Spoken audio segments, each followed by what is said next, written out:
What if I told you that the undefeated naval force of the 16th century, the Spanish Armada, suffered a catastrophic defeat that changed the course of history? Yes, we're talking about a fleet so formidable its invincibility was considered a universal truth.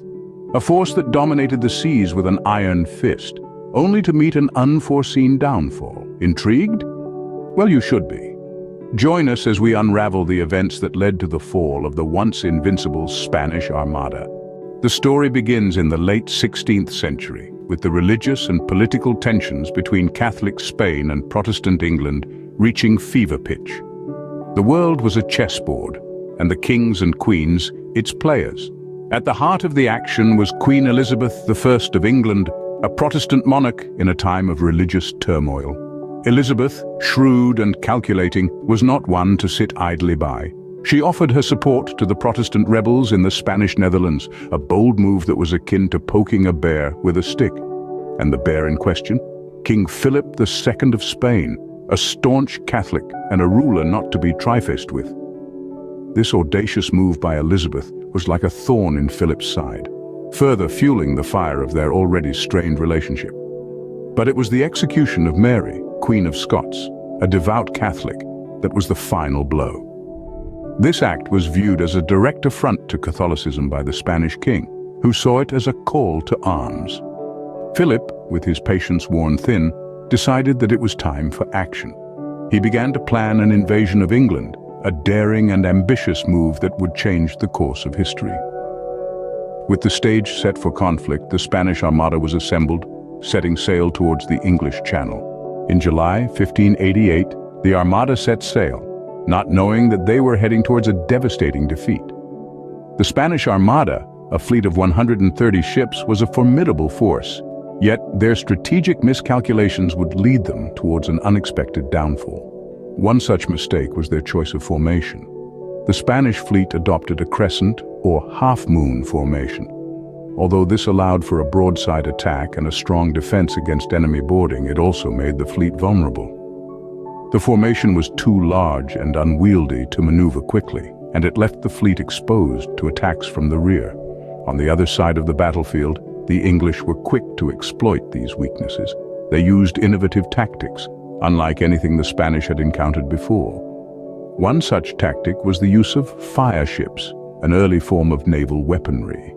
These were essentially old ships filled with pitch, gunpowder, and other combustibles, set on fire and sent into the enemy lines. The sight of these flaming vessels hurtling towards them caused panic among the Spanish sailors. They broke their formation, scattering in an attempt to avoid the inferno. This, in turn, made them even more vulnerable to English attacks. Yet it wasn't just the English tactics that spelled doom for the Spanish Armada. The weather, too, played a crucial role in the outcome of the battle. The English Channel is notorious for its unpredictable weather, and in 1588 it was particularly harsh. Strong winds and heavy rains battered the Spanish fleet, causing many ships to be lost at sea. The Armada was ill-prepared for such conditions, and the weather wreaked havoc on their already dwindling numbers. The Spanish Armada, once a symbol of Spanish naval supremacy, was left crippled. Their defeat marked a turning point in the history of naval warfare. No longer would sheer numbers and traditional tactics guarantee victory. The Battle of 1588 demonstrated the importance of adaptability, innovation, and understanding of the environment in achieving success in naval conflicts. The once mighty Armada was crippled, marking a turning point in the history of naval warfare. The fall of the Spanish Armada was not just a military defeat. It was a turning point in world history.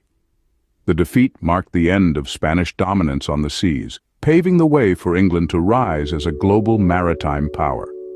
It was a moment that shifted the balance of power and reshaped the world map. But it was more than a shift in political and military power. It was a cultural and historical turning point, too. The defeat of the Armada symbolized the end of an era, the era of Spanish invincibility. It shook the world's perception of Spain and emboldened other nations to challenge Spanish authority. Moreover, the fall of the Armada ignited a spark of national pride in England, fostering a sense of identity and unity that had far-reaching implications.